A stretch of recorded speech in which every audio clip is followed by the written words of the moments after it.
momento en que ustedes los conozcan, van a poder aprobar el examen muy fácil.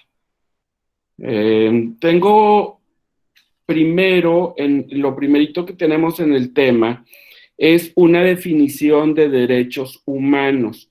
Esta definición, voy a quitar mi cámara, ¿ok? Esta definición de derechos humanos dice, es lo primerito que viene en el libro y esa apréndansela por favor. Los derechos humanos son los derechos inherentes a todos los seres humanos, sin distinción de nacionalidad, sexo, raza, lugar de residencia, religión, lengua o cualquier otra condición. Esta es la definición que vamos a manejar para los derechos humanos.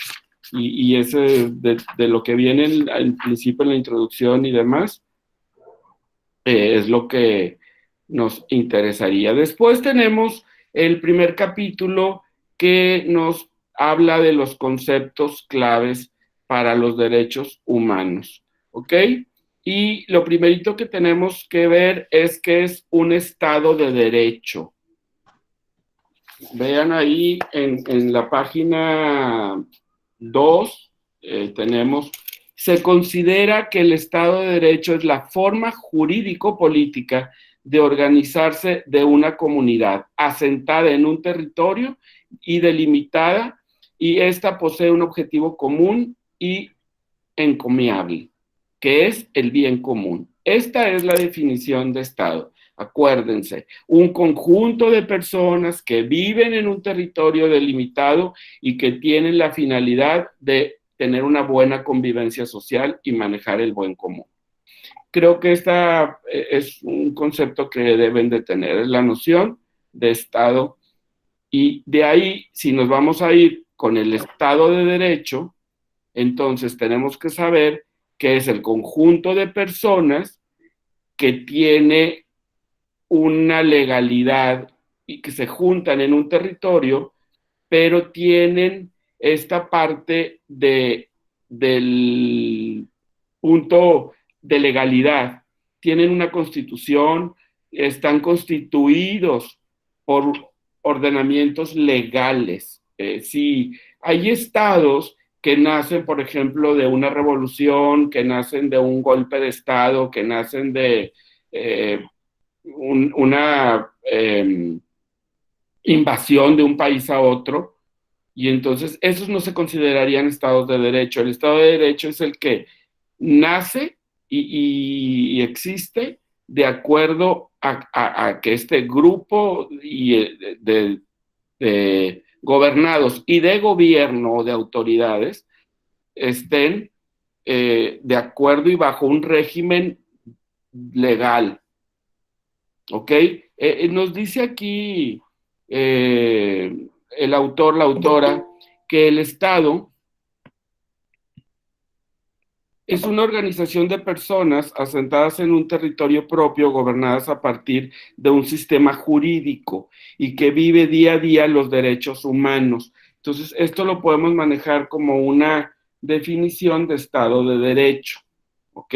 Este grupo de organización de personas asentadas en un territorio propio y que se rigen por un sistema jurídico y que respetan los derechos humanos. ¿Ok? De aquí empieza a hablarse de otros temas como democracia. Nada más recordar que democracia proviene del griego. La democracia nace en Atenas con los griegos, y solo tener este concepto ahí, recordarlo.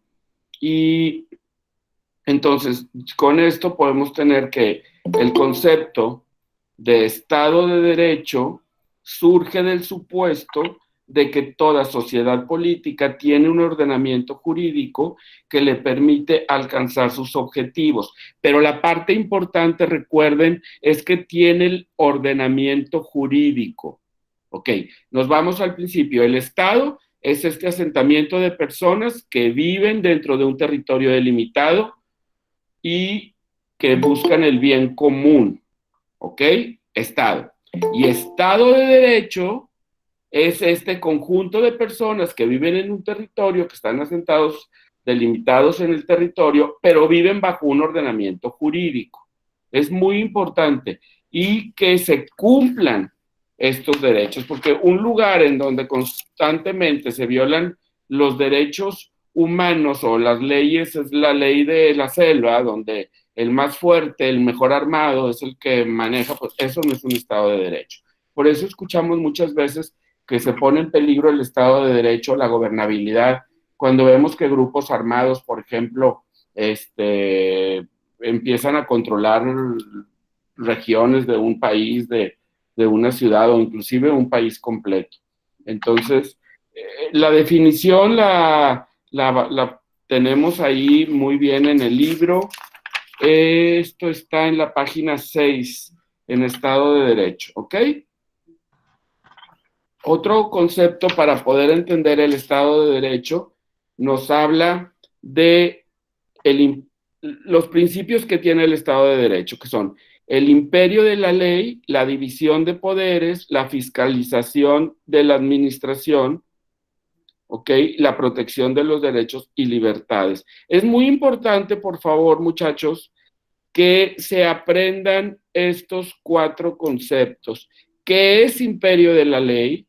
¿Qué es la división de poderes? ¿Qué es la fiscalización de la administración? El imperio de la ley, ahí viene en la página, creo que es la 8, ¿sí? La definición, ¿ok? Habla que el gobierno de la ley sobre todo y sobre todos. Esto significa el imperio de la ley. No hay nada más importante que la ley. La ley es la que gobierna a todos y a todo, todas las actividades. Tenemos la división de poderes. ¿Qué es la división de poderes? Esta, acuérdense que la saca Montesquieu.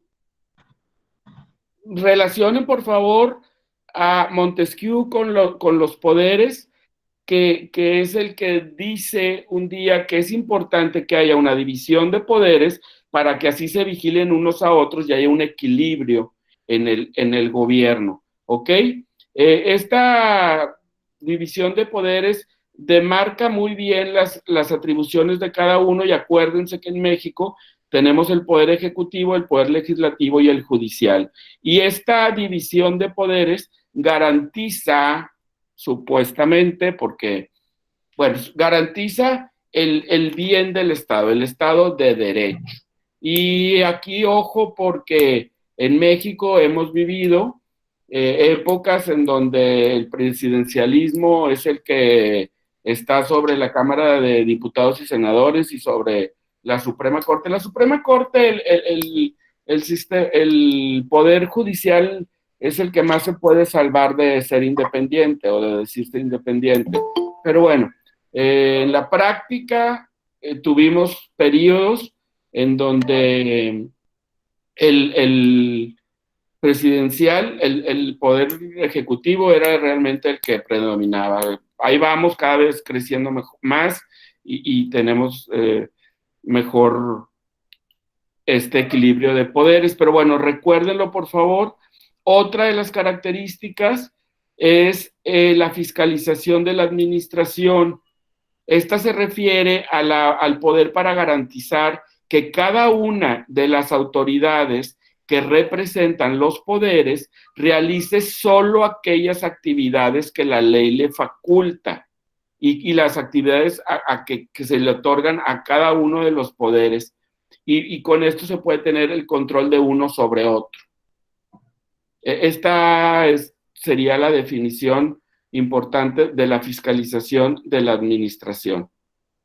Y bueno, otra de las características es la protección de los derechos y libertades fundamentales. En México tenemos el capítulo 1 de la Constitución, en donde se mencionan estos poderes, y entonces esto le da certidumbre a este sistema de derecho, Estado de Derecho. ¿Ok? Los principios del Estado de Derecho, así anótenlos, por favor. Principios del Estado de Derecho, está el principio de legitimidad, está la dignidad de la persona humana, la igualdad, la libertad. Estos principios de derecho, por favor, acuérdense cuáles son y en qué consiste cada uno. El principio de legitimidad es el Estado que surge con las directrices establecidas por el constituyente originario. El constituyente originario es que primero tiene que haber un poder o un grupo de seres humanos, por ejemplo, que se constituyeron en poder legislativo, hagan de cuenta. No es así, se les ha llamado los constituyentes, y de aquí nace una lista de deberes y obligaciones que tendría el Estado y sus miembros, ¿ok? Y esto entonces legitima al Estado de Derecho. Entonces, para poder decirlo, este es el principio de legitimidad. Es lo que le da legitimidad, que se haya constituido el Estado con una constitución política que delimite sus obligaciones y sus derechos. El principio de la dignidad de la persona es el criterio de valor originario de la humanidad y sirve como parámetro de la actuación social. Muchos de ustedes ya los pusieron en sus trabajos, es el derecho intrínseco solo por ser persona. La dignidad constituye todo este conjunto de derechos que le permiten a un hombre vivir, podemos decir dignamente, aunque suena repetitivo, de acuerdo a los mínimos valores o necesidades que tiene, las más básicas, que se respeten de un ser humano. Tenemos el principio a la igualdad, ¿ok? Acuérdense que no vale que haya ninguna discriminación por color de piel, por etnia, por cultura, por religión, ¿ok? Este es el principio de la igualdad y debe regir dentro del Estado de Derecho. La igualdad consiste en la aceptación de que todos los hombres nacen con los mismos derechos y deberes, ¿ok? Aun cuando pertenezcan a razas, etnias, sexo, religión, opinión y creencias diferentes. Entonces, en este punto, por favor, acuérdense cuáles son los 4 principios del Estado de Derecho y qué es cada uno de ellos. El de la libertad, bueno, es el poder de decisión. Esto debe ser pregunta de examen. ¿Cuál es el principio de libertad? ¿Cuál es el principio de igualdad? ¿Cuál es el principio de dignidad de la persona? Bueno, en la libertad es el poder de decisión, de movimiento, ¿ok? De manifestarse, de actuar, de decir y de pensar que poseen todos los seres por igual. Esto lo vamos a encontrar en las páginas 10 y 11 de nuestro libro de texto, ¿ok? Hay otros principios que tendríamos que mencionar que son la eficiencia, la equidad y la justicia. Estos hacen referencia a la calidad en la ejecución de las políticas y programas, en la efectividad de la gestión pública y de todas las acciones del Estado. ¿Ok? Es tema. Cuando nos puedan preguntar a qué se refieren los principios de eficiencia, equidad y justicia, aquí está la respuesta en la página 11. Y después nos vamos a ir a la evolución de los derechos humanos. Aquí hay que darle una leidita a este capítulo 2. Ustedes hicieron un trabajo referente a él. Y bueno, habla de toda la historia del hombre, de cómo fueron naciendo y dándose los derechos humanos.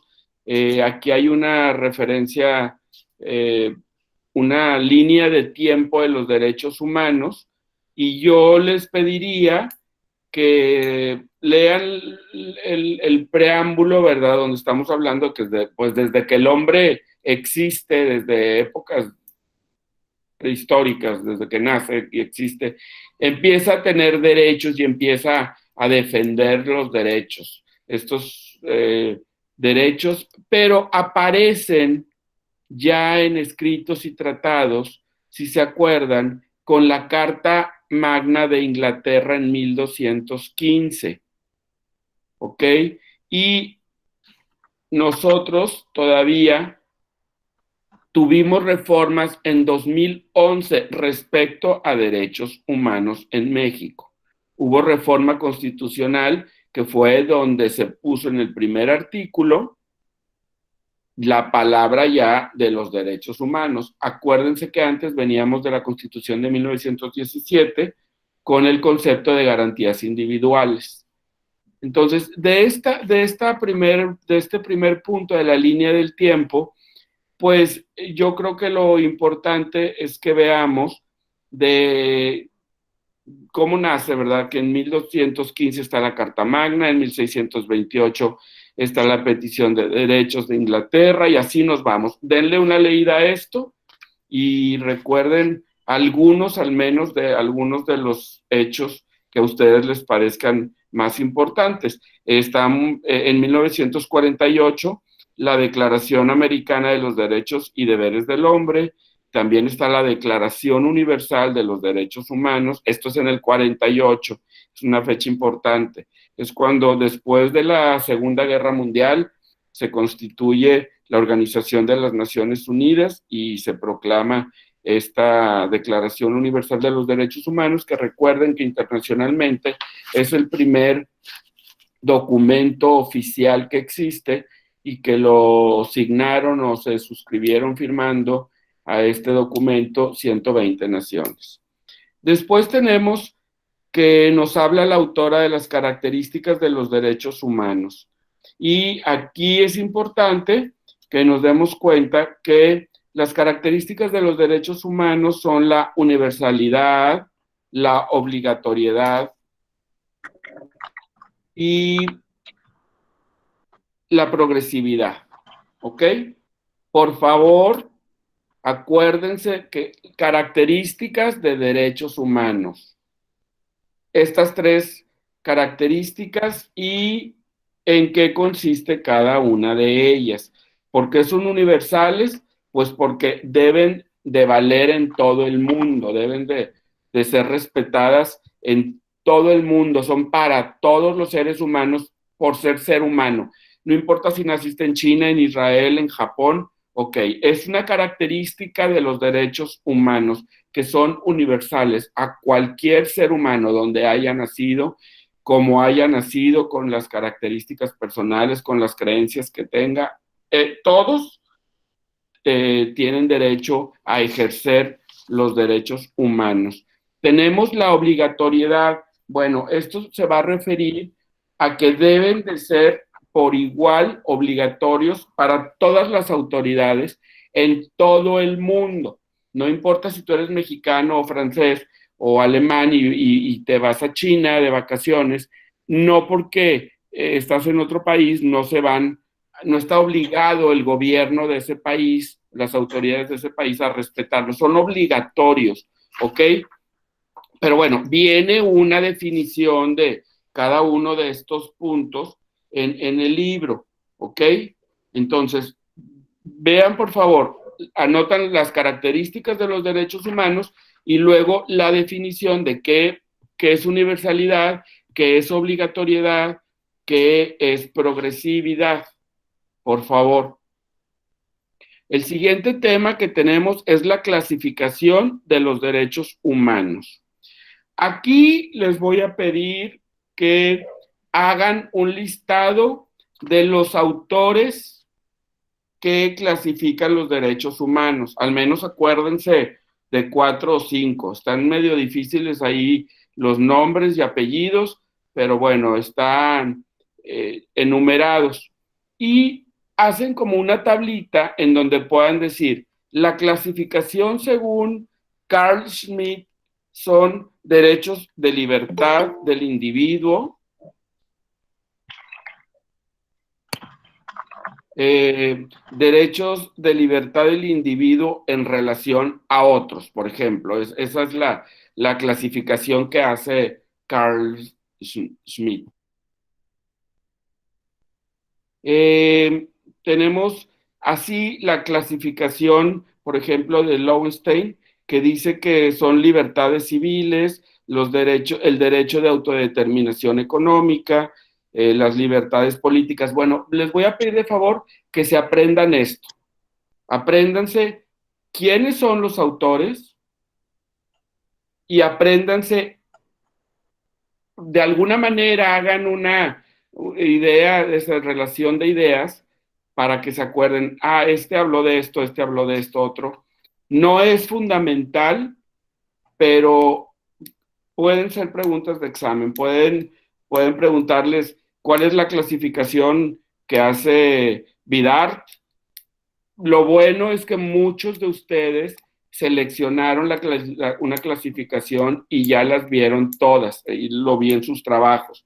Entonces, hagan ese cuadro sinóptico para que estudien, en donde pongan quiénes son los autores de las clasificaciones de los derechos humanos y cada uno de ellos cómo los clasificó, para que se lo macheteen, por favor. Ahí es importante que vean todos estos autores, ¿ok? Y qué fue, cómo los clasificó cada uno de ellos. Y después, la autora del libro nos habla de la generación de los derechos humanos, de las generaciones de derechos humanos, ¿ok? También importante, cómo han sido clasificados los derechos humanos y por qué. Acuérdense, se clasificaron de acuerdo con su naturaleza, su origen, su contenido y por la materia a que se hace referencia. ¿Ok? En base a estos puntos, naturaleza, origen, contenido y la materia a que hacen referencia, se les clasificó en generaciones. La primera generación son derechos civiles y políticos. ¿Ok?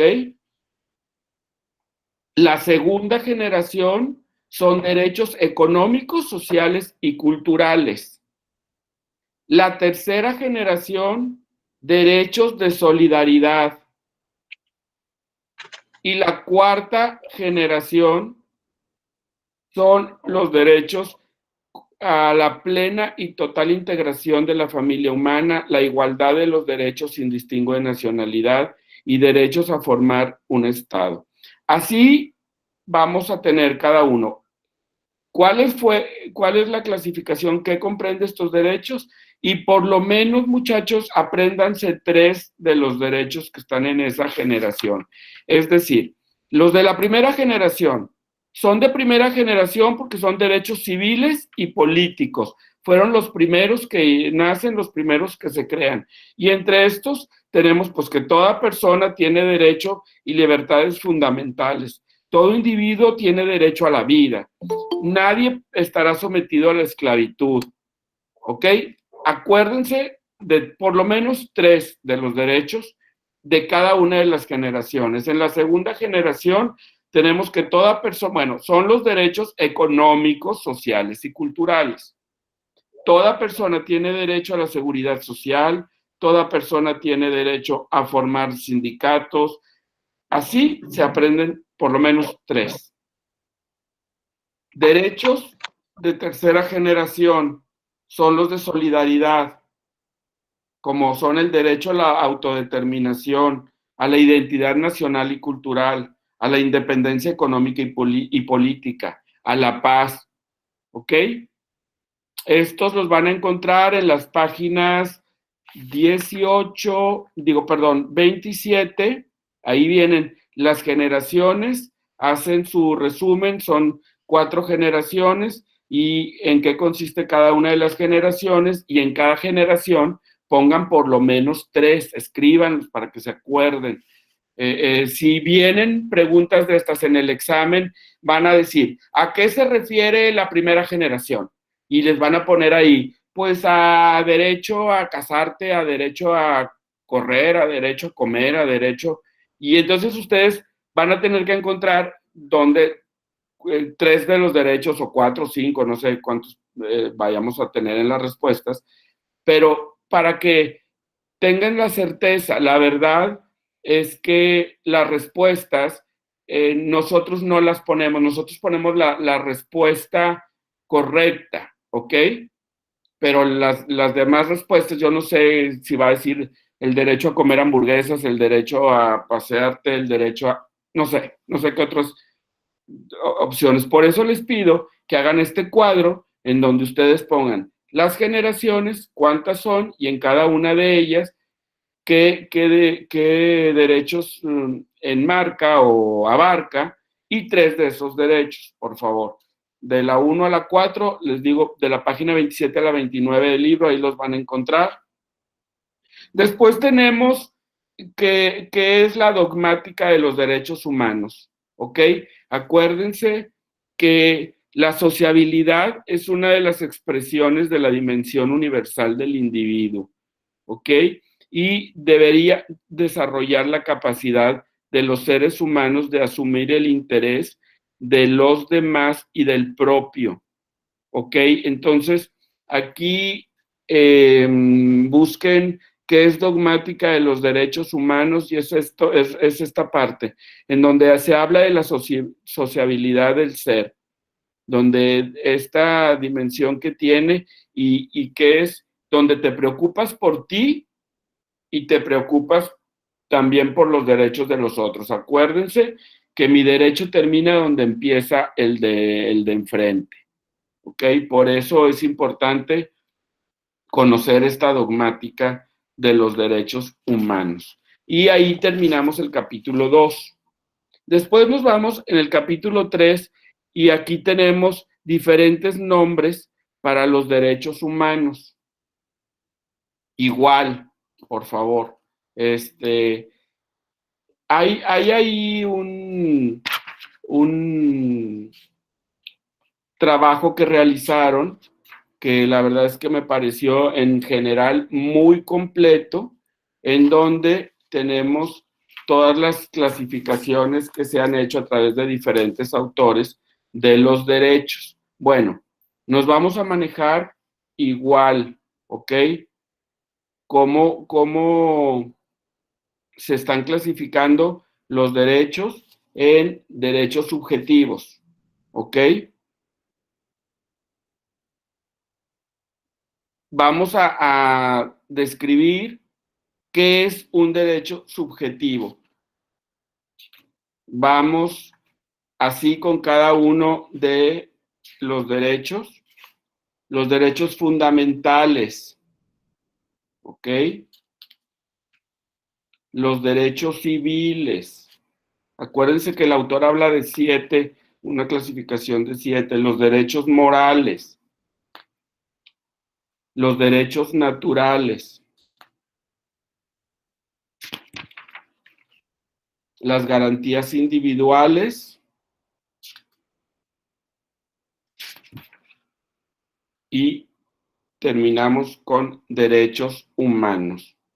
Ya habíamos visto al principio de esta clase la definición que íbamos a manejar de derechos humanos, ¿verdad? Esta que viene, déjenme se las vuelvo a decir para los que llegaron un poquito después, como derechos humanos. Vamos a manejar el concepto que viene al principio del texto, que dice, los derechos humanos son derechos inherentes a todos los seres humanos sin distinción de nacionalidad, sexo, raza, lugar de residencia, religión, lengua o cualquier otra condición. Para definir siempre los derechos humanos, no está mal que vuelvan a usar la palabra derechos. ¿Cuáles son los derechos humanos? Bueno, es el conjunto de derechos inherentes a todos los seres humanos, ¿ok? Y esto estoy seguro que es pregunta de examen. Obviamente, no sé si les va a tocar en su examen, ya les expliqué que se hicieron un banco de preguntas y de ahí a la hora que cada uno de ustedes ingresa a presentar el examen, la computadora selecciona 30 preguntas y se las van a aplicar en lo personal. Entonces, ningún examen es igual a otro y son preguntas escogidas al azar, las cuales solamente tienen una oportunidad de contestar. Cada pregunta vale punto 33. Y la última pregunta, la 30, en mis exámenes de mis grupos, vale punto 43. Y así nos da un total de 10. Tienen 120 minutos para poder contestar y está abierto el examen desde el día 9 a las 0 horas hasta el día 13 de octubre a las 23 horas. Yo calculo que se van a tardar 20 minutos en resolverlo y más con este repaso que estamos haciendo, porque vamos teniendo los conceptos más importantes y me interesa mucho que hagan este resumen. Entonces, ya tenemos la clasificación de los derechos humanos, cómo se han clasificado a través del tiempo. Todos ustedes los conocen, estoy claro en eso porque vi sus trabajos. Lo importante entonces nada más es que hagan un cuadro, por favor, en donde pongan las 7 clasificaciones que tenemos y la definición de cada uno de ellos, que son los subjetivos, que son los morales, que son los civiles, cuáles son los derechos humanos, los derechos, ¿cuál me falta? Naturales. Y si la pregunta puede ser, diga usted cuál es la clasificación a través del tiempo de los derechos humanos, pues ya saben, son esos 7. Ahí lo buscan la respuesta. A lo mejor nada más vienen 3 o 4 de los 7, a lo mejor vienen los 7. Y la otra pregunta puede ser específica de cada uno de ellos, ¿ok? Entonces, saquen el concepto de cada uno, los subjetivos, los civiles, los morales, los naturales, las garantías individuales, los derechos humanos, ¿ok? Y apréndanse esa parte, hagan su relación de ideas para que no se tengan que machetear todos los conceptos, sino tener ahí una manera mental de recordar en qué consistía cada uno de ellos, ¿ok? El siguiente tema que tenemos es la naturaleza jurídica de los derechos humanos. Acuérdense, por favor, que de aquí es importante saber de dónde se fundamentan los derechos humanos, ¿ok? El artículo 133 de la Constitución Política de los Estados Unidos Mexicanos dice que las leyes que emanen de ella y todos los tratados internacionales celebrados por el presidente de la República con aprobación del Senado serán la ley suprema de este país, ¿ok? De ahí nos basamos. El artículo 40 dice que la Constitución es la ley suprema de México, de la República Mexicana. Y si nos acordamos que en 1990 el presidente Carlos Salinas de Gortari, por decreto, creó la Comisión Nacional de los Derechos Humanos y en 1992, ahorita lo vamos a ver más adelante, también lo menciona el autor, pero es importante, bueno, en 1992 se publica en el Diario Oficial de la Federación la ley de la Comisión Nacional de Derechos Humanos, ¿ok? Y ahí en esta ley, en el artículo 6, vienen las atribuciones que tiene la comisión en México, ¿ok? Entonces, es importante saber que cómo se fundamenta.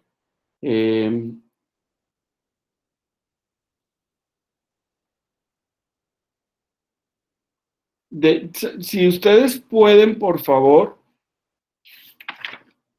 vean aquí entre la página 62, creo que 61, la naturaleza jurídica de los derechos humanos, y tengan su definición también, por favor. Después nos habla de los modelos sociológicos de los derechos humanos. Ustedes también esto ya lo realizaron en su trabajo que presentaron de esta unidad, ¿ok?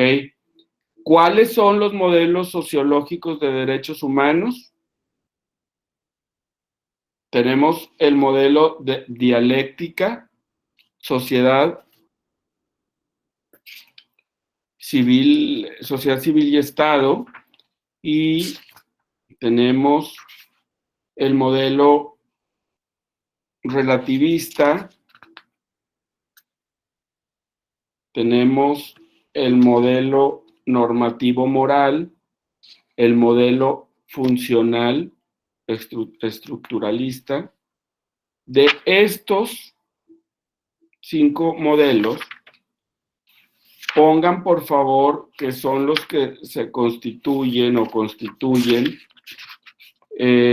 los modelos sociológicos de derechos humanos.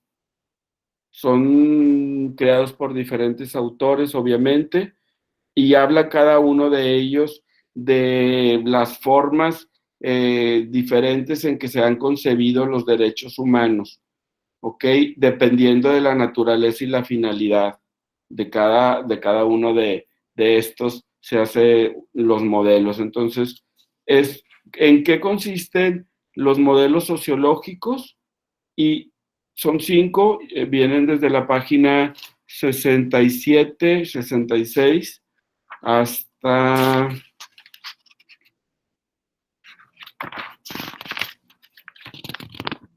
la página 75. Ahí van a encontrar estas definiciones. Saquen por favor cada uno de los definiciones de cada uno de estos modelos, para que también la pregunta es obvia, ¿verdad? ¿En qué consiste tal modelo? ¿En qué consiste tal modelo? O puede ser general, los modelos sociológicos de los derechos humanos. Esto es para entender en base a qué se clasificaron los derechos humanos, en base a cómo nacen, a qué pretenden, y cómo han influido dentro de las sociedades a través del tiempo. Terminamos el capítulo 3 y empezamos el capítulo 4. En el capítulo 4 ustedes hicieron un trabajo de la legislación de los derechos humanos. La legislación de los derechos humanos se refiere a la parte jurídica de derechos humanos, tanto en México como en el mundo. Y nuestra autora habla de América y de Europa. Y entonces empezamos a hablar de la legislación en México.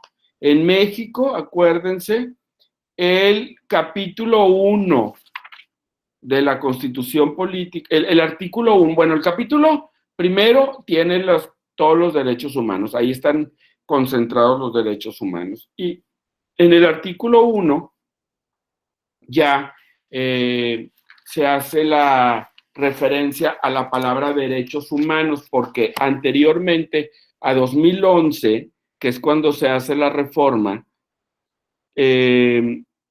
no se hablaba de derechos humanos, se hablaba de garantías individuales. Entonces ahí hay una controversia que también ustedes ya vieron, de diferentes autores, en donde decían que cómo es posible que se hagan valer los derechos humanos si ni siquiera se mencionan dentro de la Constitución. Entonces, en base a estas controversias que existían de puntos de vista entre autores, en el 2011 se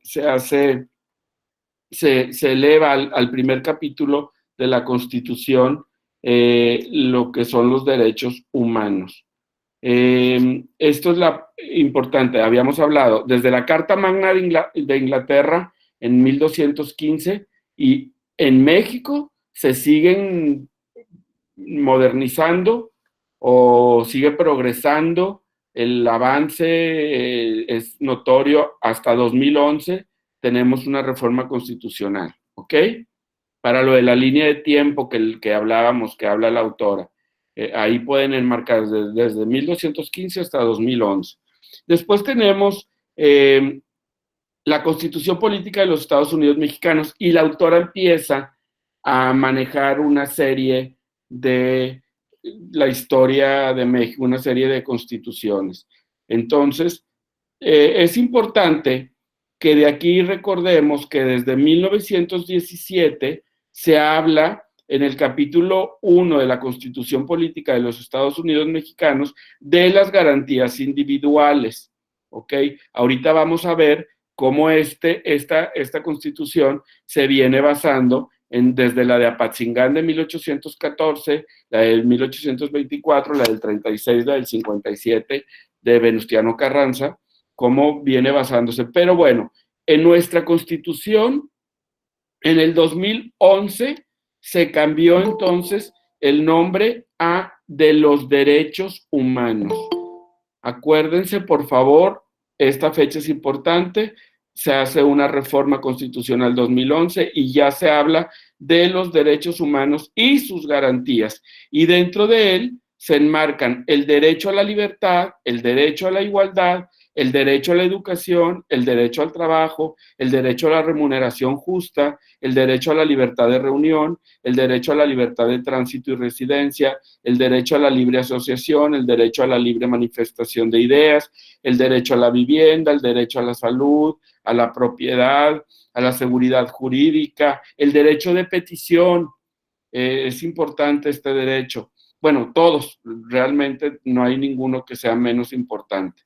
Y les decía, en el artículo 40 de la Constitución Política se establece que la Constitución será la ley fundamental de la República. Entonces, aquí tenemos el fundamento legal. Si el 40 dice que la Constitución es la ley suprema de la República y del artículo 1 al 30 nos dice los derechos que tiene el hombre a educarse, a trabajar, a ser libre, a tener libre tránsito. Entonces, aquí me gustaría que ustedes conserven este conocimiento, que la fundamentación legal, de hecho, en la tarea 4 la tarea 5 que les acabo de pedir, yo les decía que dónde está la fundamentación legal de la Comisión Nacional de Derechos Humanos. Y algunos de ustedes me preguntaban qué es la fundamentación legal. Ok, es en donde se basa el organismo para existir legalmente. Ok, entonces la idea es que si conocemos que estos artículos, y ahorita al final les digo lo del fundamento de la Comisión Nacional de Derechos Humanos, pero tiene que ver con la Constitución también. Artículo 133 de la Constitución, que dice que todos los tratados internacionales, esta ley y todos los tratados internacionales, etcétera, etcétera, serán la ley suprema. Y los derechos humanos, México suscribió en el 48 la Declaración Universal de los Derechos Humanos, como ustedes saben. Entonces, si es un tratado internacional firmado por México y aprobado por el presidente, ¿y por qué esto da fundamento a la Comisión de Derechos Humanos? Porque tenía que haber una autoridad o un organismo que lo regulara. Y si bien es cierto que esto es bien importante, que las recomendaciones de la Comisión Nacional de Derechos Humanos no son vinculatorias. No ser vinculatoria es que no vincula a la autoridad con la obligación y el castigo Si no cumple, se le castiga. No es coercitiva. Entonces, no hay esta vinculatoriedad, ¿ok? Pero sí se hizo un organismo que en 1990, por decreto presidencial del presidente entonces, Carlos Salinas de Gortari, crea la Comisión Nacional de Derechos Humanos. Es por decreto que luego, en 1992, se publica en el Diario Oficial de la Federación la ley de la Comisión Nacional de Derechos Humanos. Entonces, este más o menos es el hilo para la respuesta de esa tarea número 5 de esta fundamentación. Aquí lo importante entonces, vamos a ir con que desde 1917 aparecen las garantías individuales como tales y en el 2011 se habla ya de los derechos humanos y sus garantías y se mencionan en el primer capítulo cuáles son, ¿ok? Algo que me pareció importante, que quiero que todos ustedes tomen nota, puede ser pregunta de examen, es que la Constitución de 1917 es resultado de una revolución generada por abusos y violaciones a los derechos humanos. Y si ustedes se dan cuenta, la mayoría de los escritos, acuerdos, tratados, propuestas que hablan de los derechos humanos nacen después de una independencia de un país, después de una revolución o después de la Segunda Guerra Mundial, como es el caso de la Declaración Universal de los Derechos Humanos. La de México de 1917 no fue la excepción, como tampoco fue la de 1814. La Constitución de Apatzingán de 1814 es la primera que contiene una Declaración Mexicana de Derechos del Hombre. ¿Ok? 1814, Constitución de Apatzingán, es la primera Declaración Mexicana de Derechos del Hombre. Acuérdense de esta parte. Nace de la revolución, digo, de la independencia de México en 1810.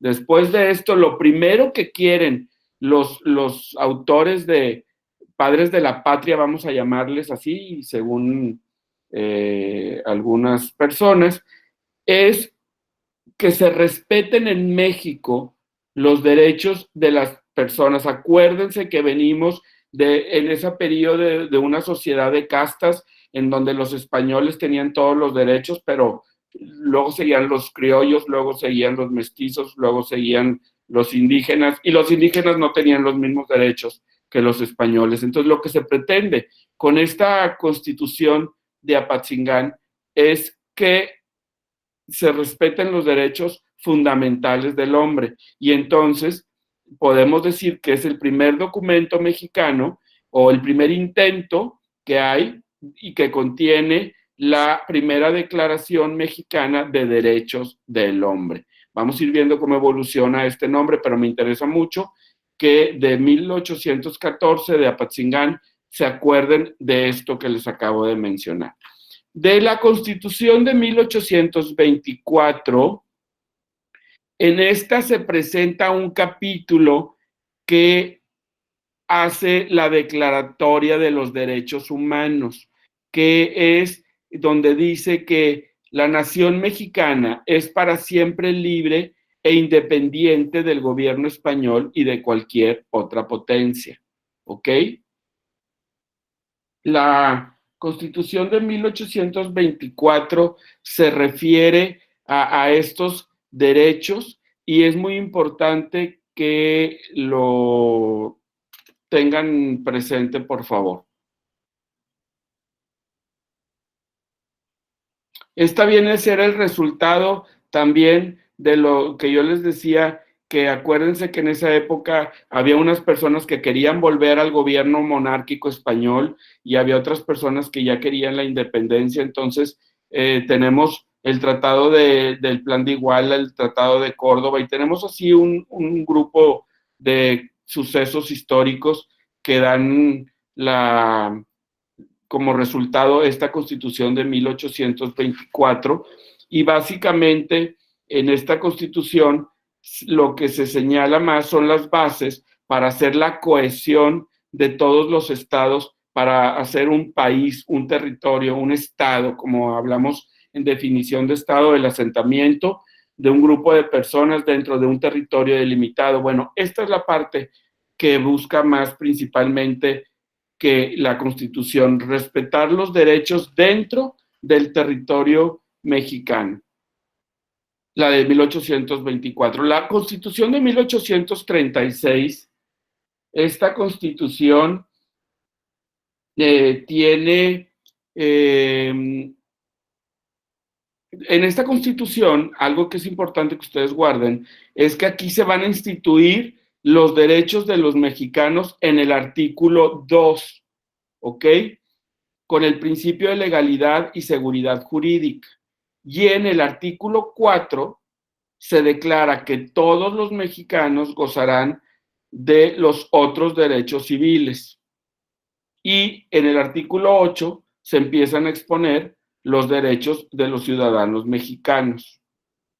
Ok, ahí dice, bueno, léanla, está, la parte importante es que se basa en los principios de legalidad y seguridad jurídica, ¿ok?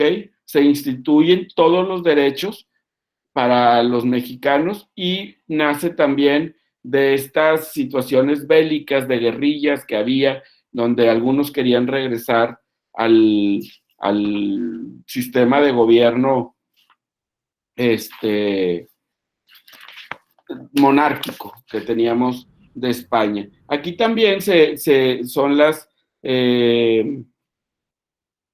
bases para la Constitución de 1843, que en el artículo 9 va a disponer que todos los habitantes de la República tienen derecho a la libertad de expresión, a la libertad de imprenta, a la seguridad jurídica, al derecho de la propiedad, la libertad de tránsito, ¿ok? Y se asientan aquí también los derechos de los ciudadanos en el artículo 19. La 36 le da pie, bueno, es que cada una le ha ido dando pie a la siguiente, obviamente. Tenemos la Constitución de 1857.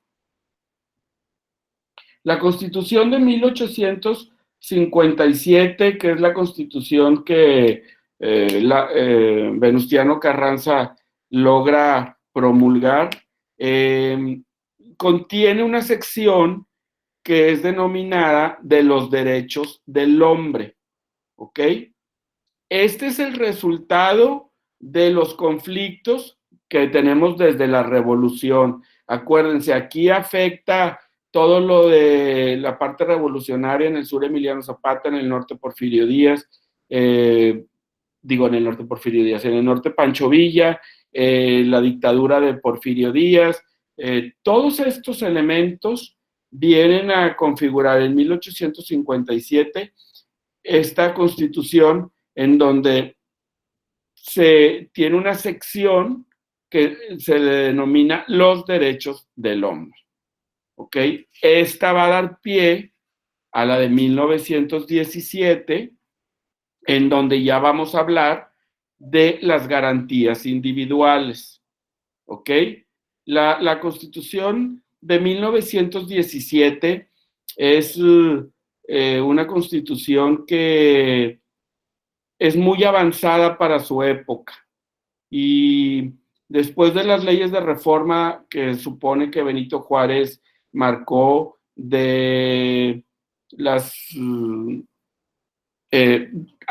hay un tema que es muy importante, si ustedes alguna vez pueden leer sobre Maximiliano, sobre Porfirio Díaz, sobre estos personajes que para los autores revolucionarios y la educación revolucionaria que se impartía por el Partido Revolucionario Institucional en México hasta hace unas décadas, eran los villanos de la historia de México. Y sin embargo, rápidamente les platico que es interesante que leamos sobre estas personas para que cada uno de ustedes se forme un criterio más real y más apegado a la verdad y no desde el punto de vista de un personaje revolucionario, sino desde un personaje del siglo XXI, un mexicano del siglo XXI, porque nos vamos a encontrar que Porfirio Díaz fue el único presidente que ha dejado a México con un superávit y valía, por ejemplo, el peso, tenían que pagar $2 por un peso. Es la única vez en la historia que el peso ha valido más que el dólar. Y tenemos también que el 90% de las vías férreas y las vías de comunicación que hoy existen en México se realizaron durante el mandato de Porfirio Díaz. Los puertos más importantes se construyeron y casi les digo que hasta hace 20 años existían tal cual los había inaugurado el presidente Porfirio Díaz. En fin, lo que les quiero decir es que México tuvo un gran avance económico internacional y un gran respeto internacional gracias al mandato de este señor. Pero no podemos dejar de ver que se violaban constantemente los derechos humanos. Aquí todavía estaba la ley esta donde los terratenientes, los señores de las haciendas pagaban en las tiendas de raya y le pagaban el salario a los jornaleros muy bajo y además se pagaba con productos, se hacía como un trueque, no se pagaba con dinero, se pagaba con arroz, maíz, frijol, aceite, etcétera, y resulta que el jornalero ganaba 4 pesos al día o un número que no sé cuál sería, pero pongan ustedes un número, y a la hora que les pagaban, les daban 7 pesos de despensa de productos, y entonces el jornalero quedaba debiendo, el trabajador quedaba debiendo. Y esto empezó a crear más abusos y más abusos, porque los dueños de las haciendas no les permitían irse, no les permitían estudiar, no les permitían casarse con quien ellos quisieran. Todo tenía que tener un permiso del hacendado y pues obviamente hoy podemos ver claramente cómo se violaban los derechos humanos en este periodo. Y tenemos también a Maximiliano, que en la historia muchos años se le vio como un invasor cuando Maximiliano fue invitado a México por mexicanos y él trajo unas reformas que me parecen sumamente importantes y que apoyaban los derechos humanos. Esto es el derecho a la educación laica, por ejemplo, el derecho a heredar a tus familiares, porque antes, si te morías sin testamento, la iglesia se quedaba con todos los bienes. Por eso encuentran que hay lugares donde hay iglesias en muchos terrenos. Hay ciudades que hasta en cada 2, 3 cuadras hay una iglesia y dices, oye, ¿cómo compraban estos tantos terrenos? No, pues no los compraban, se los adjudicaban y violaban los derechos de las familias a transmitir su patrimonio. O este diezmo que se tenía que pagar por cada peso que tú ganaras, tenías que darle el 10% a la iglesia, también lo viene a abolir Maximiliano. Por eso cuando Carlota andaba pidiéndole apoyo al Papa para que no mataran a Maximiliano, el Papa no le ayudó porque ellos habían quitado muchos bienes a la iglesia. Pero todo esto se le atribuye a Benito Juárez con las leyes de reforma. Y otra cosa que es importante es que, por ejemplo, ahora nos damos cuenta que la cabeza intelectual del gobierno de Benito Juárez no era Benito Juárez, ¿ok?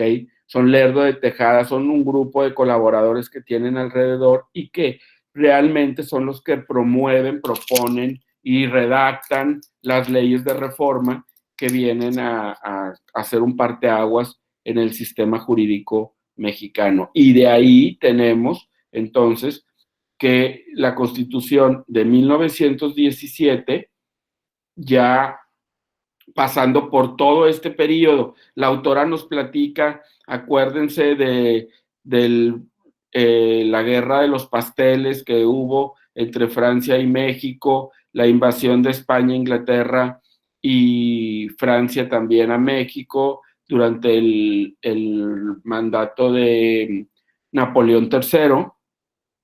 Napoleón es el que le propone a Maximiliano en 1864 que lo va a apoyar con tropas, si así lo requiere, si llega a haber revueltas en México, después le quitan el apoyo y la famosa Batalla de Puebla, etcétera. Después de todo esto que transcurre, nace la Constitución de 1917. Esta es producto de todos estos movimientos, por eso se los hice el paréntesis, para que sepan que también es una constitución que emana de una revolución, que emana de la violación de los derechos humanos a través de la historia de la República Mexicana.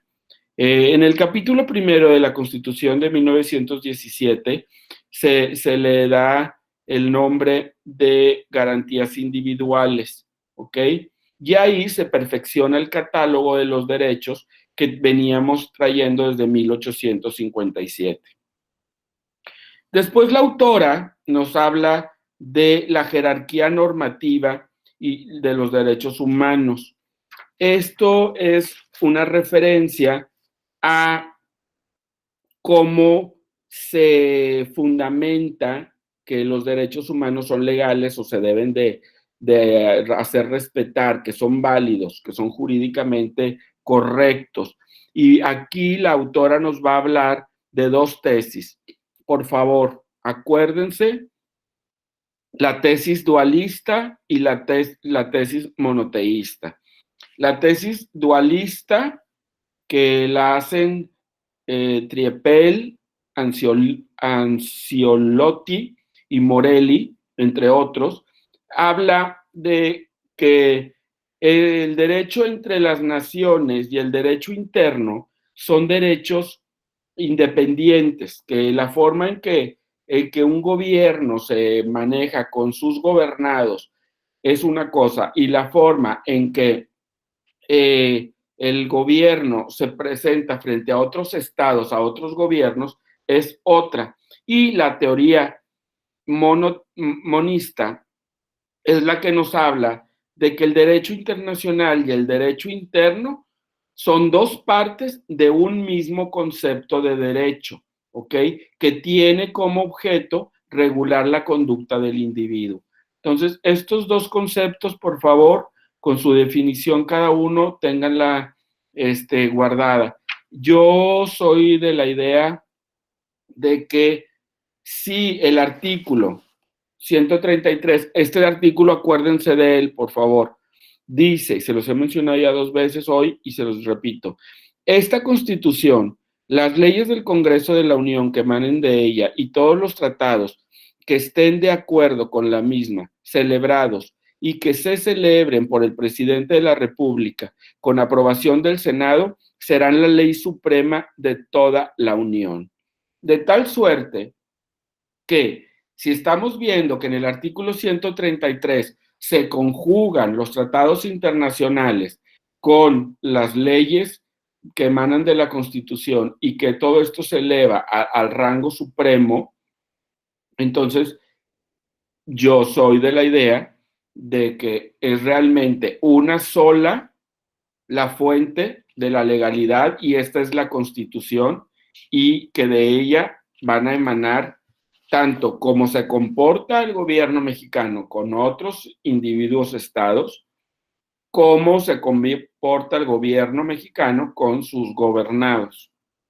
Pero bueno, finalmente, esta es la parte que me interesa que ustedes tengan ahí clara. Otra parte es cuando empezamos a tener la aparición de la Comisión Nacional de Derechos Humanos, ¿ok?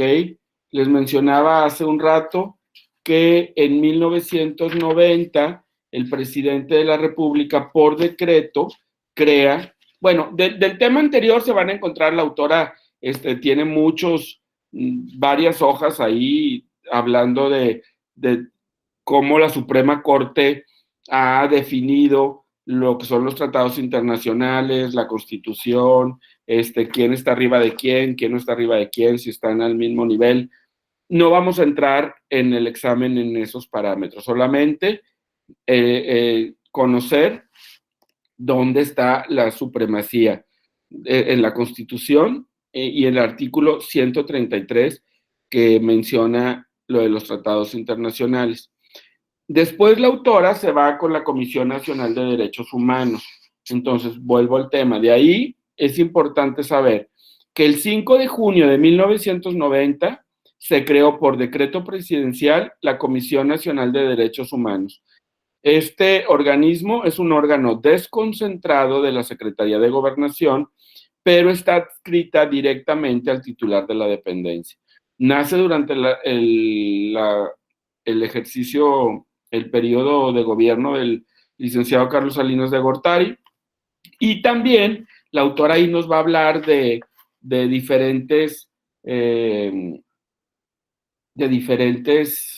corrientes que hablan que si fue legal, que si no fue legal, que si el presidente tenía o no tenía las facultades. Bueno, esos son ideas de cada quien. Aquí lo importante es que se hace un decreto y nace la Comisión Nacional de Derechos Humanos como un órgano desconcentrado de la Secretaría de Gobernación. Acuérdense la fecha en que nace y cómo nace: por decreto del entonces presidente Carlos Salinas de Gortari. El 28 de enero, perdón. Ok. El 28 de enero. Una pregunta. Sí. ¿En qué página viene eso, perdón?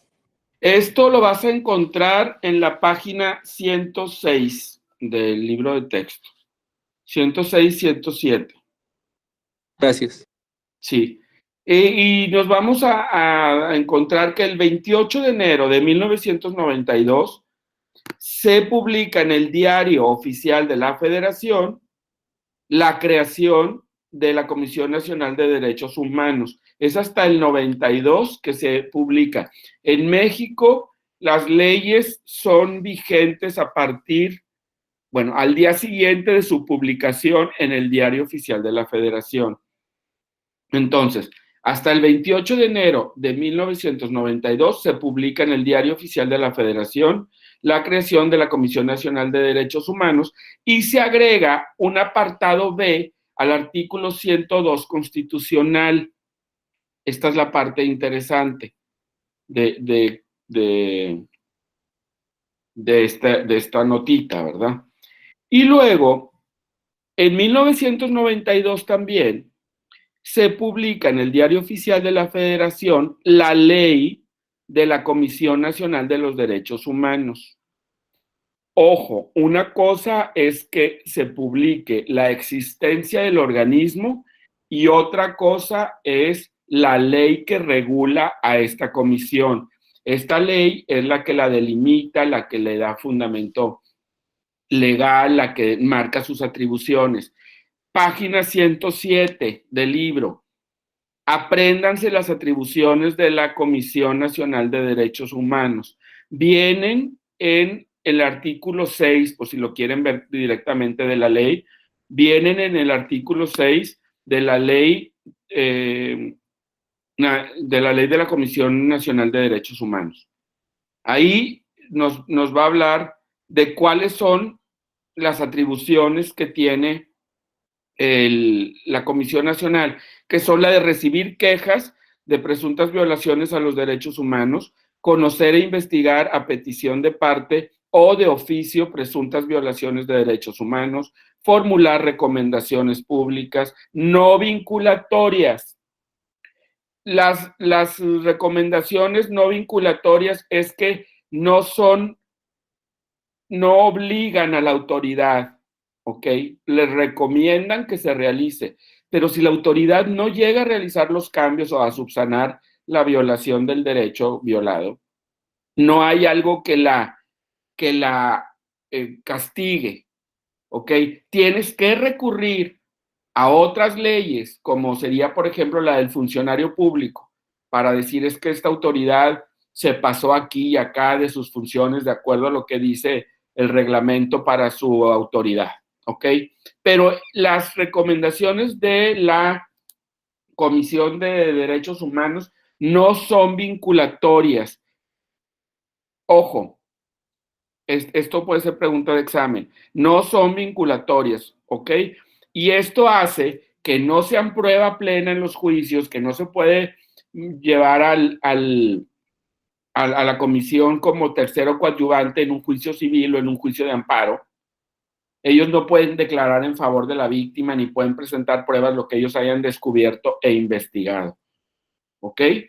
Esto es importante, por eso que le den una repasadita a las atribuciones de la Comisión Nacional de Derechos Humanos, que viene en el artículo 6 de la Ley de la Comisión Nacional de Derechos Humanos, que se publicó el 29 de junio de 1992. ¿Ok? También habla de conocer y de decidir en última instancia de las inconformidades por omisión en las que incurren los organismos de los derechos humanos que se establecen en las entidades federativas y por insuficiencia en el cumplimiento de las recomendaciones de estos por parte de las autoridades locales. También una de sus atribuciones es procurar la conciliación entre los quejosos y las autoridades señaladas responsables.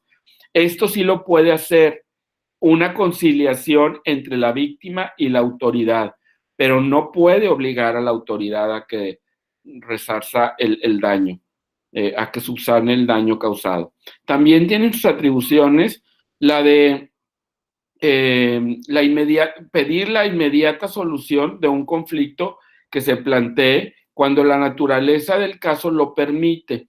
Y también es impulsar la observancia de los derechos humanos en el país, proponer las diversas autoridades del país el uso exclusivo en el ámbito de su competencia, que promuevan los cambios y modificaciones legislativas, pero la comisión no hace los cambios legislativos.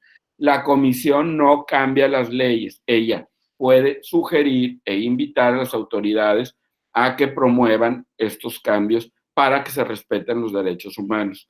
También supervisar el respeto de los derechos humanos en el sistema penitenciario y de readaptación social de todo el país, formular programas y proponer acciones en coordinación con las dependencias competentes que impulsen el cumplimiento dentro del territorio nacional y de los tratados internacionales. Y así, entonces, apréndanse estas atribuciones y tengan como una cosa muy clara que estas son solamente recomendaciones, no son leyes, no son obligatorias, no son... es muy delgado el hilo de la obligatoriedad porque tenemos el principio de obligatoriedad en donde los países firman que van a respetar los derechos humanos y para esto deben de preparar cada uno internamente todo un sistema jurídico que haga valer y respetar los derechos de las personas. Pero todavía en México no tenemos un juzgado para ver los derechos humanos, los tienes que manejar vía amparo. Entonces, bueno, sí hay, pero no es con ese nombre, ¿verdad? Así como derechos civiles, digo, juzgados civiles, juzgados familiares, juzgados penales, juzgados fiscales, no hay. Entonces, se tiene que manejar ante la Suprema Corte y los tribunales colegiados y los juzgados de distrito, pero bueno, ese es otro tema que ahorita no nos incumbe.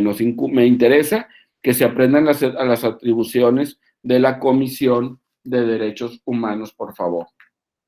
Y recordar que la Comisión Nacional de Derechos Humanos no va a hacer coercitivas sus recomendaciones y que estas recomendaciones no son prueba en juicios. La comisión no puede participar ni ser coadyuvante en ningún juicio, ni de amparo, ni civil, ni penal, en ninguna materia, ¿ok?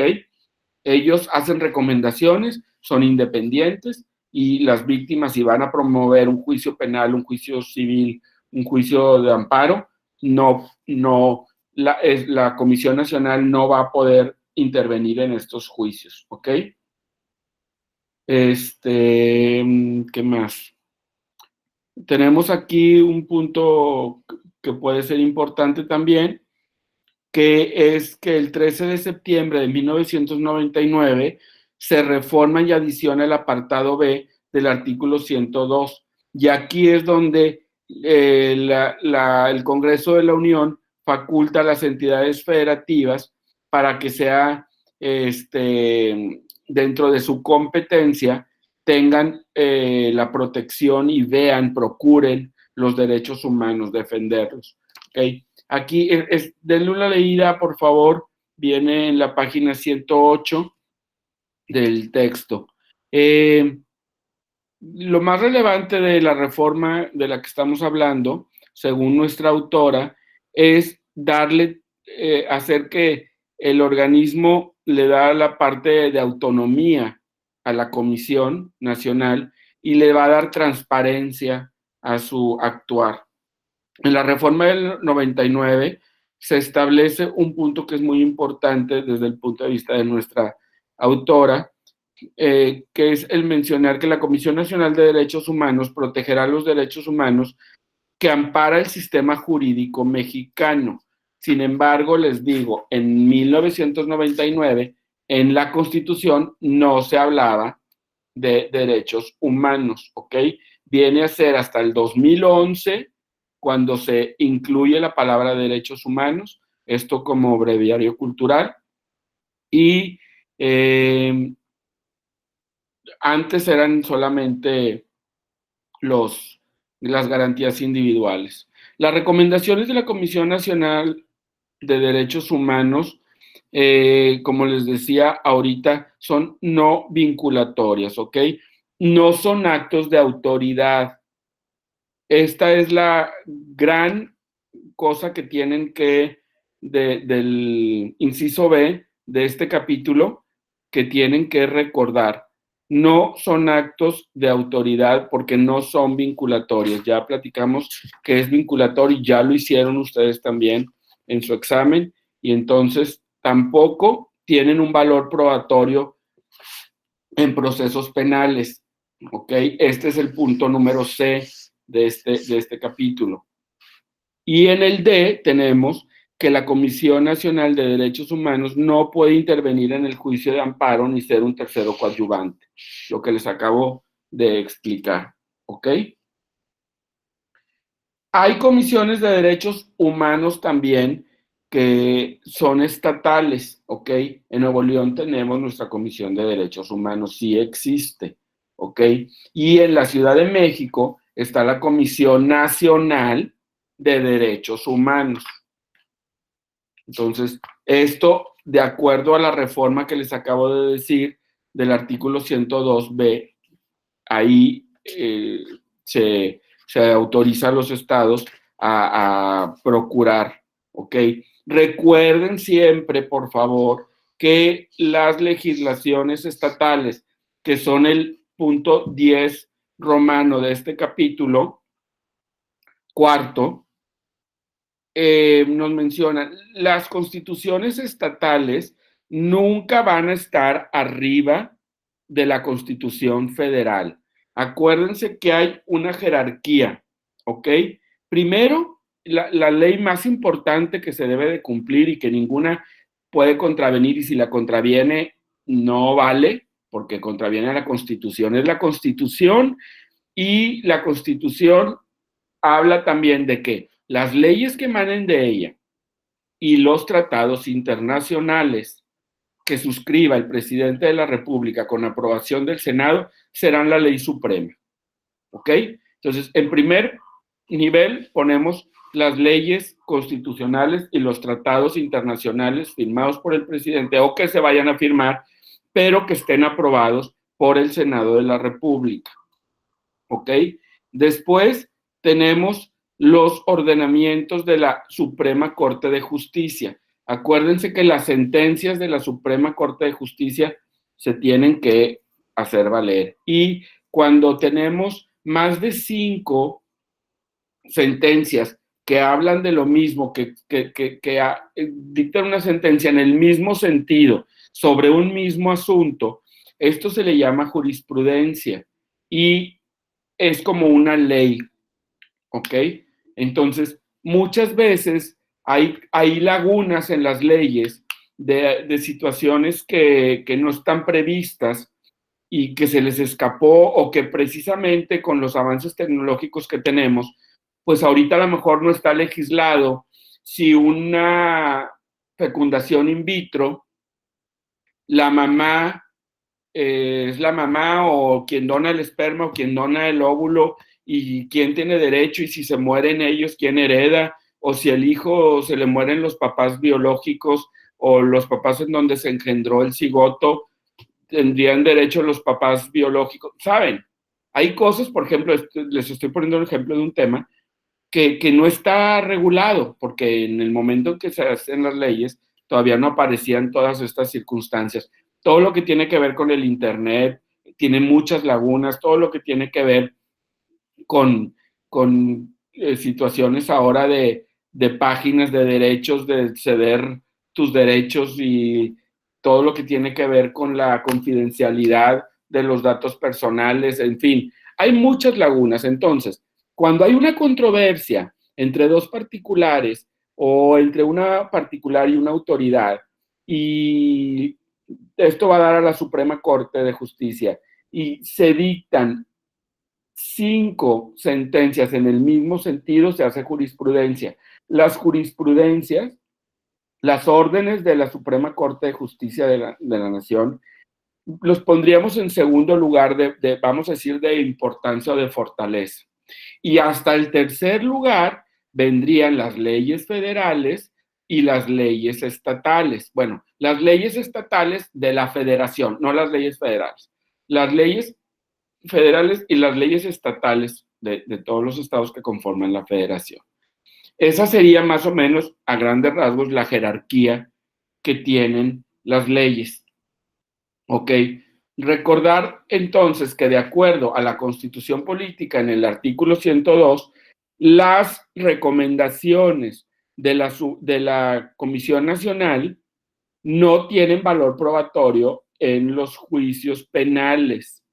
¿Ok? Tú no puedes presentar como una prueba las investigaciones que hizo la Comisión Nacional de Derechos Humanos. Por la falta de vinculación que hablábamos hace rato, y porque no está dentro del rango de autoridad esta comisión, solamente puede hacer recomendaciones. Y ahí, bueno, pues tenemos todavía este rezago de la falta de obligatoriedad, que podríamos hablar de ellos. Pero sí es importante que ustedes tengan la conciencia de que no son vinculatorias las recomendaciones de la Comisión Nacional de Derechos Humanos, de que no pueden participar en juicio, no tienen valor probatorio ni civilmente, ni penalmente, ni en materia de amparo, y que la Comisión Nacional de Derechos Humanos tampoco puede ser coadyuvante. Es decir, no se puede poner junto con las víctimas a demandar o a presentar pruebas en contra de la autoridad demandada por la violación de alguno de los derechos. Y bueno, creo que tenemos después los derechos humanos en el ámbito internacional. Es importante aquí que recordemos que en Estados Unidos, en 1776, nace una constitución que da mucho de fundamento para la creación de los derechos humanos. En la Declaración de Virginia de 1776, es un documento que, según nos dice la autora, se considera un documento base de todas las declaraciones que han surgido posteriormente.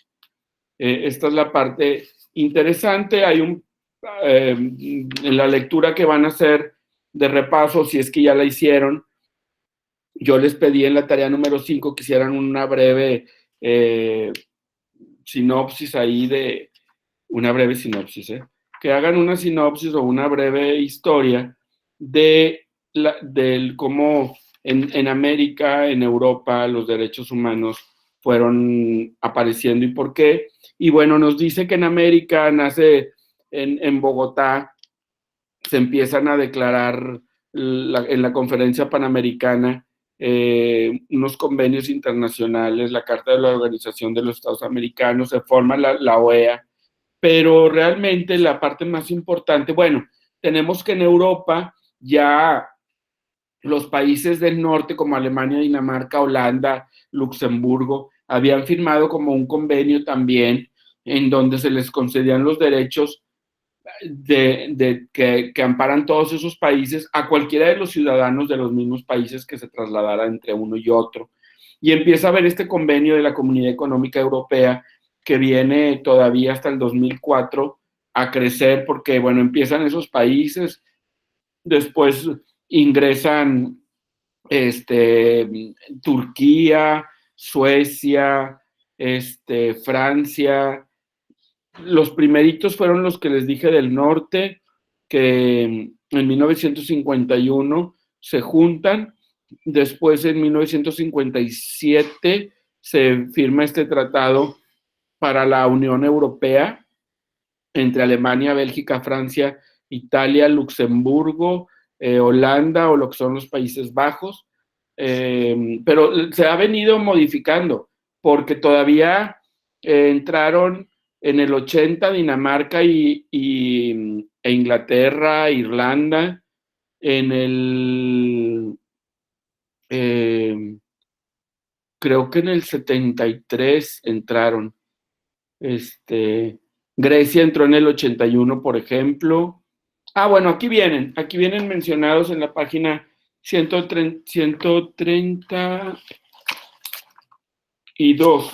Pero bueno, esto lo importante nada más es que conozcan los antecedentes, cómo se fueron uniendo los países, y la verdad es que a partir de la Segunda Guerra Mundial, del genocidio que se provoca en Europa, nace en 1948 la Declaración Universal de los Derechos Humanos. Esta parte es importante. Como principal antecedente, les digo, yo tendría la Declaración de Virginia de 1776 en Estados Unidos como la primera declaración escrita o que se considera el primer documento que habla de derechos humanos.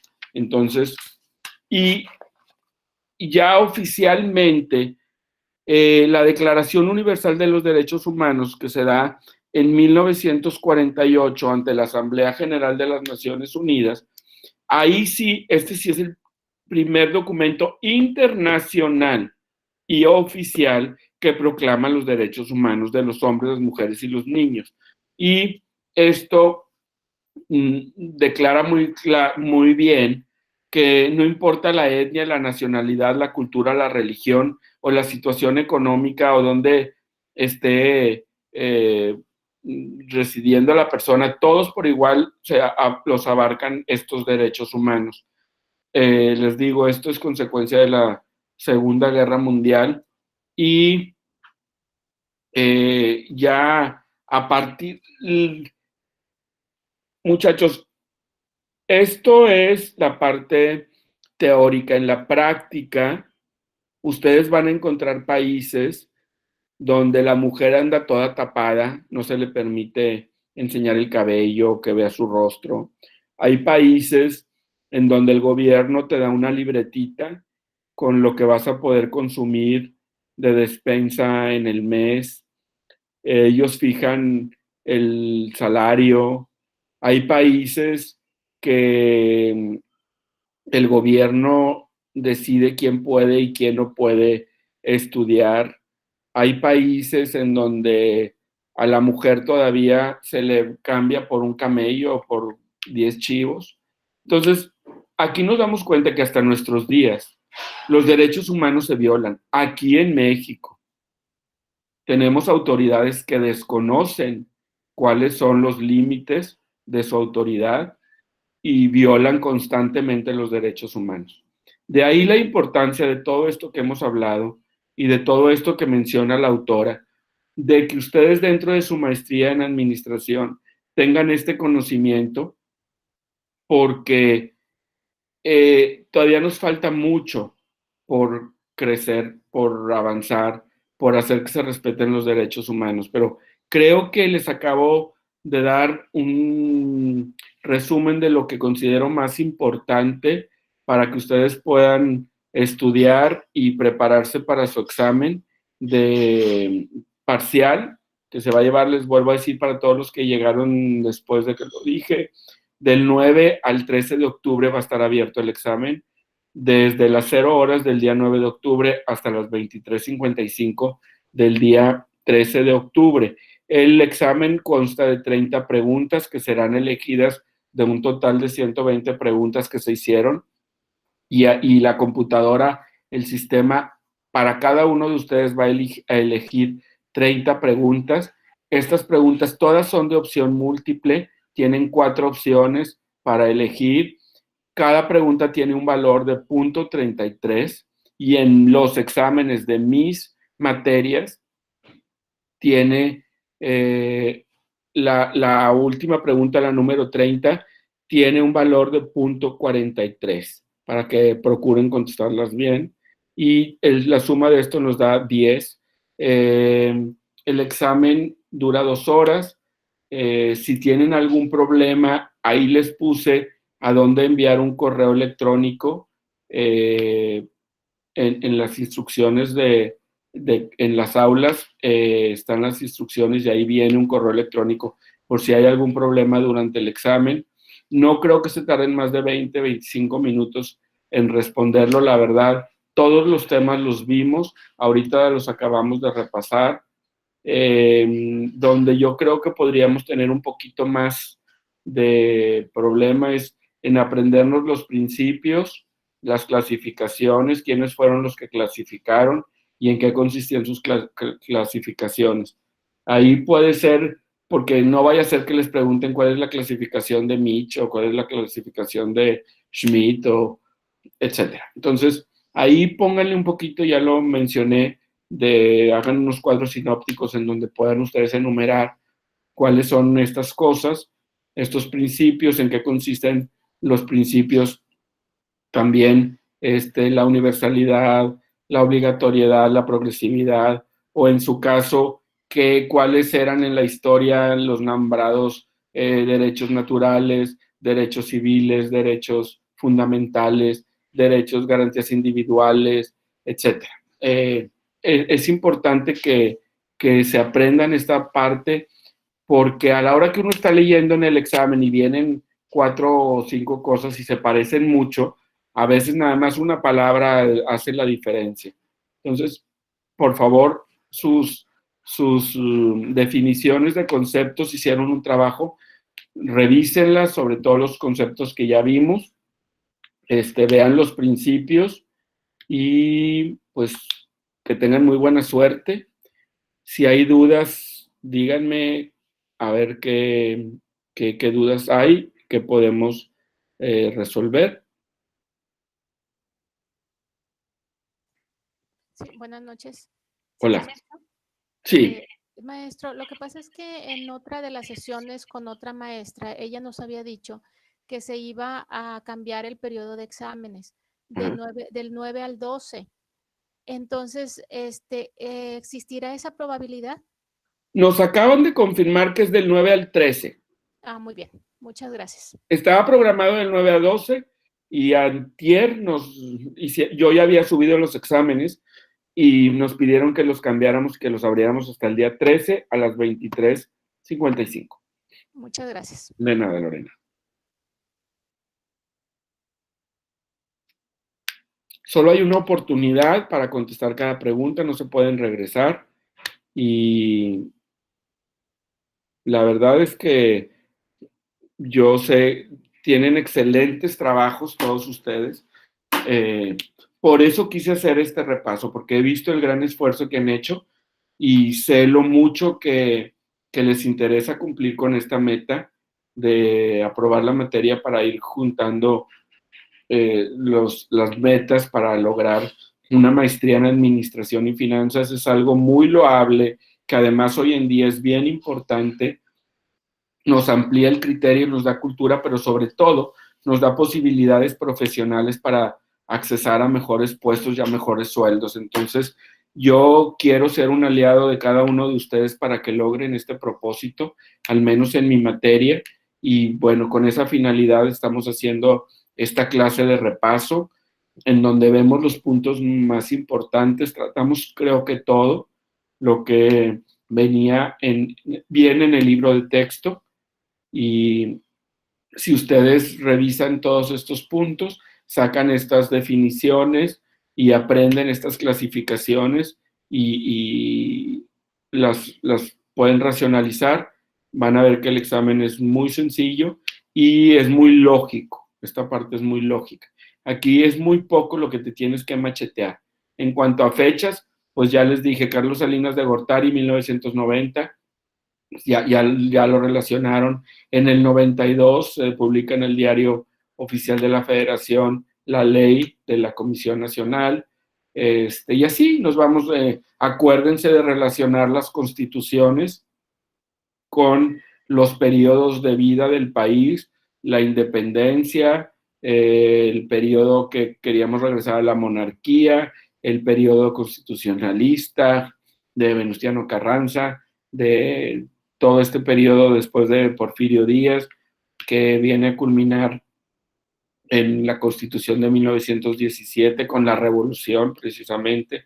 Ya habíamos pasado por Benito Juárez. Entonces, relacionen esas cosas y eso les va a dar la lógica de cuál es la respuesta correcta. Pero si hay puntos como de que hablaba la Constitución del 14, la del 24, la del 36, la del 57, por ejemplo. Y de ahí creo que abarcamos todo. ¿Hay alguna duda que tengan, muchachos?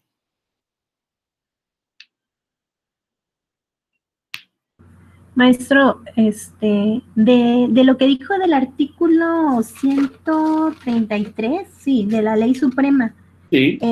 Ahí, o sea, mi duda es, o sea, entonces, ¿quién vale más? Bueno, la Constitución, Primer pero lugar. ahí que también va a ser válida el Tratado Internacional. Es correcto. La Constitución y los tratados internacionales son la ley suprema. ¿Ok? Pero la de derechos humanos, o sea, ¿vale más que la Constitución o es igual? No. Nada vale más que la Constitución en México. ¿Ok? Y la Declaración Universal de los Derechos Humanos es un tratado que firma México en 1948 al adherirse a la ONU, y entonces como el tratado queda al mismo nivel, imagínate que estos tratados entran a ser parte de la Constitución, entran a abrigarse como si fueran un artículo más de la Constitución. No, ok. Pero entonces, ley constitucional y tratados internacionales vamos a manejarlos como la misma cosa bueno, no es la misma cosa, porque unos son tratados internacionales, pero en jerarquía están al mismo nivel. Después tenemos las sentencias de la Suprema Corte de la Justicia de la Nación. También eso es muy fuerte y muy importante. Y se tienen que cumplir primero esas que las que están en tercer lugar, que son las leyes estatales o federales. Dentro de las leyes federales tenemos, por ejemplo, las leyes de Hacienda, ¿ok? Para pagar impuestos, ustedes que son administradores. Pues, si la Suprema Corte dicta una sentencia que ampare o contradiga un artículo que venga en la miscelánea o en la ley de ISR o en la ley de IVA, etcétera, la que se acata es la de la Suprema Corte de Justicia. Está por encima de las leyes federales y estatales. Entonces, esos son los tres rangos. Dime, ¿me expliqué? Sí, maestro. Gracias. De nada, Carolina. ¿Quién más?